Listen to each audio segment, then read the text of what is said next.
with the April 15th tax deadline fast approaching. Millions of Americans are racing to file their returns and secure their refunds as quickly as possible. But could recent IRS layoffs throw a wrench into the process? You call that number for help and you wait forever and you never know who you're going to get. Well, here to help us navigate this critical time is E. Martin Davidoff, who is a nationally recognized tax expert, attorney, and CPA. Marty is a partner in charge at Prager Metis based in Cranberry, New Jersey. He has over 35 years experience in tax controversy, IRS problem resolution, and income tax planning. Marty, thank you so much for joining us. And let me just start off by saying, I always say, if it costs $50 or $100 to get a program or to go to somebody who is a tax preparer, spend the other 100 or 200 and go to a professional like yourself. I'm just saying, I've been doing that for 25 years because a friend of mine became a CPA, and it just makes so much more sense and avoids the headaches down the line. So there's my little commercial for you guys. Let's start with the basics. We're just over a month away from the April 15th tax deadline. What are the top 3 things, Marty, that everybody should be doing right now to ensure they could file on time and get their refund as soon as possible? Well, you touched on the first one, and that is to decide who's going to prepare your return. Is it going to be you, yourself, a friend, Mhm. or if you're going to hire a professional? So that's the first thing that you should do, is decide who's going to do that. The second thing is to gather your documents. Get them all together. Get your W-2s, get your 1099s, get your partnership distributions, get your capital gains and loss summaries, and get them all together. The third thing you should be doing is probably setting up an IRS account. Go to irs.gov. They have a id.me section on the website, and get yourself an IRS account so you can take a look at what the IRS has on you, whether it's they have W-2s, maybe you missed one, you can look that up. And also, as transcripts come in later in the year, if you go on extension, you can look those up. So those are the first 3 things you should be looking at as you start. Right there. I thought I knew enough about this. I had no idea this account exists. So what is it again? It's irs.gov/ tell me again. Well, if you go to irs.gov and just Google, search id.me or taxpayer account, you can get your own account. That account will show you, what estimated payments you have made during the year. It will show you if you owe any money from prior years. It's a very valuable tool that everybody should have at this point and should set up. Oh, And the see, states this is have why, similar accounts. yeah, I had no idea. I had no idea because I've had a CPA for years, but I had no idea. This is brilliant, and this is why you're a CPA. This is why you do what you do professionally. And a lot of people procrastinate, of course, because it's just one of those things. It's like death and taxes, right? It's one of those things nobody likes to do. They procrastinate till the very last second. What would you say the biggest mistake that you see taxpayers make that delays the refunds, and how can they avoid that? Well, it really is a whole many mistakes. Well, first of all, don't get trapped into thinking that you have to pay all your taxes by April 15th or that you have to necessarily file by April 15th. If you don't have all your paperwork together, you can file for an extension until October 15th. But you need to file the extension because a late filed return will cost you 5% per month, up to 25% in penalties. You don't want to have that. And if you can't pay by April 15th, the extension is a time to file, but not an extension of time to pay. If you can't pay, you need to, start dealing with that. You're going to get hit with interest and penalties, and the penalty is much less. It's 0.5% per month. But the key is to be current on 25. And if you can't pay for 24, the IRS has lots of ability to get an installment agreement, lots of opportunities to try to ameliorate your problem. So long as you start being current in 25 and 26 and 27, you can get an installment agreement. But if you just become too afraid and not file at all, then the penalties really add up. And our department that we do controversy and we help people, we basically give them peace of mind and we advocate for them in trying to get the right resolution when they can't pay and they have issues, and we get them back on the right path. And this is what you do. So, I mean, that's if Yeah. anyone has fear about this, trepidation that there'll be some mean guy at the door with a gun. No, you call No. somebody like Marty. Marty, that's your job, right? To make sure that the IRS stays at bay. Right. I'm sure you deal with them every But single the day. but the IRS And Yeah, even when fully staffed a few months ago, people don't show up with guns. They send you letters. They say you owe the money. Here are the penalties, and call us. And they truly try to get you, if you can reach them on the phone. And that's one of the things you alluded to, is what's going to happen as a result of, the right. reduction in staff. And it's going to get harder to get on the phone. It's going to be more Yeah. So difficult. And that's going to be a let's reality talk for a about while that. until they, yep, Let's talk about that, yeah. Marty, because it's going to, will this, what do you think, will this impact having a reduction in IRS staff? Is it going to impact tax return processing or refund delivery or getting somebody on the phone for preparation? What do you think? Uh, yes. Well, probably not refund delivery because most of that is automated. The IRS really knows that this is their number one priority, is getting refunds out. So I think that's not going to be, a problem. But getting people on the phone, when you can't hire the people to answer the phones, that's going to happen. When you let go of the people who've just been trained over the last year or two, as they expanded to try to relieve that problem, that's going to be a problem. The the administration, though, ultimately wants to have a lot of automation replacing this, and hopefully they will invest in technology, and people will have alternative ways of getting their issues resolved. That's the hope, and we will see. We all don't know yet exactly what's going to happen, but clearly for this tax season, people will not get through the phones for their questions as easily.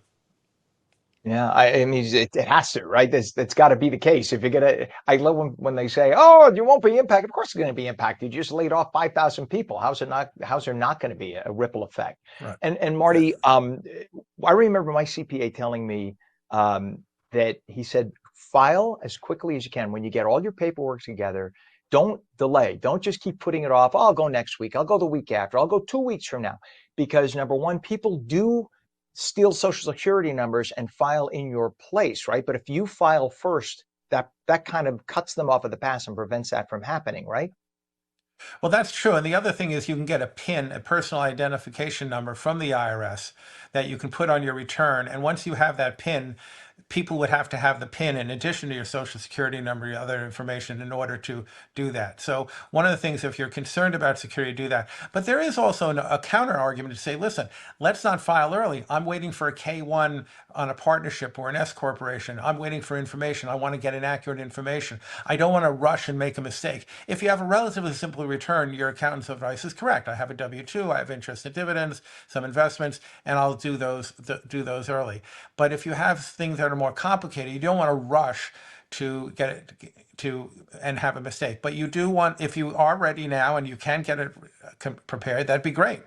And some of the things is, talk about mistakes. Sometimes people will get a stock option, and that stock option will get exercised, and then there'll be a stock sale, and they forget that the stock sale has to be reported also. And then they get a Hmm. matching notice later on. And one of the other things that people are not aware of, most people in this country don't itemize. And I don't know if your audience is aware, but when you do, a lot of people are doing sports betting. We got the NCAA coming up. We had the Super Bowl a month and a half last month, and people gamble and they win and they lose. And under the U.S. tax laws, and New Jersey is different. Under the U.S. tax laws, you can't offset your winnings against losings.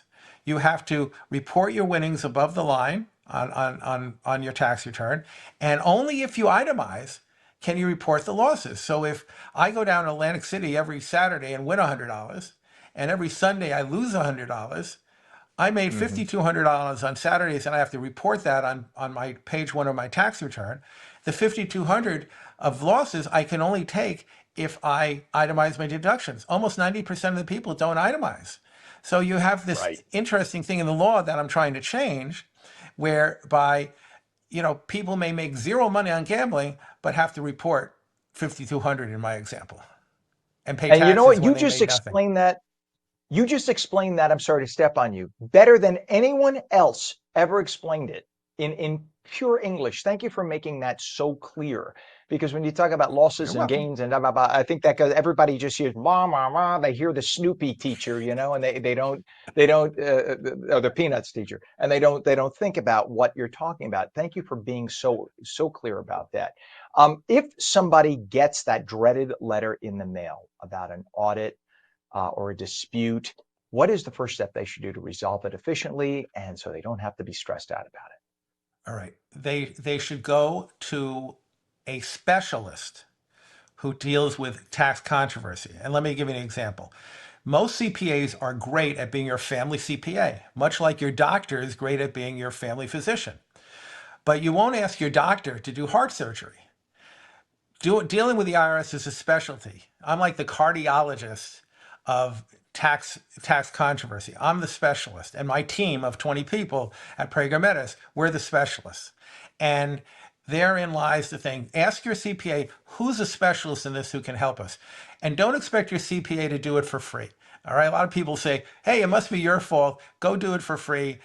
Rather, if you have a significant issue, get a consultation with a specialist. They'll walk you through, just like I walked you through gambling, they'll walk you through exactly what it means, what your options are, and how to deal with it. Yeah, it is amazing. I'm shocked when I walk into my CPA's office, and you're right. You find your CPA. If you don't have one, Marty's a perfect one to get. And by the way, you don't have to be in the same town as your CPA. You could mail it in, you could email it in, et cetera, right? So they could use you guys. When you find that CPA that you trust and love, stick with that CPA. Mine, I'm shocked. I walked into the office.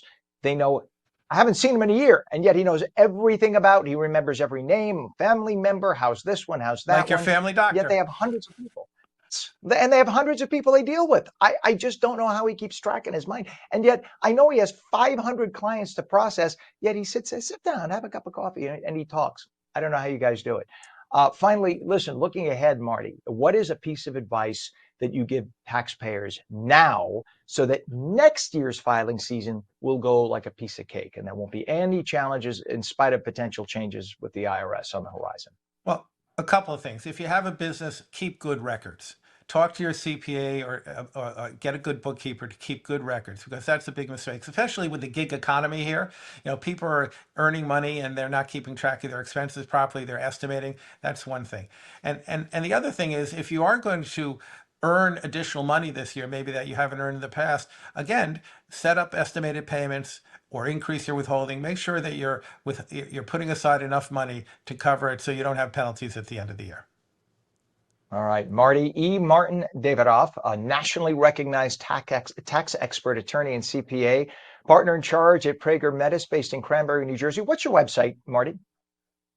Our website is www.pragermetis.com. And I'm not the managing partner of the whole firm. I just manage the Oh, controversy department. Glenn Friedman and Lori Roth are our managing partners. thank you for clarifying that. And it's Prager, Prager, Metis, Metis, for those who want to double check the spelling. Thank you so much for being with us, Marty. And, through the year, don't be a stranger. Come back because there's always quarterly taxes for everybody in business. So we'd love to hear from you again. Thanks for being on this morning. Glad to join you. Thanks.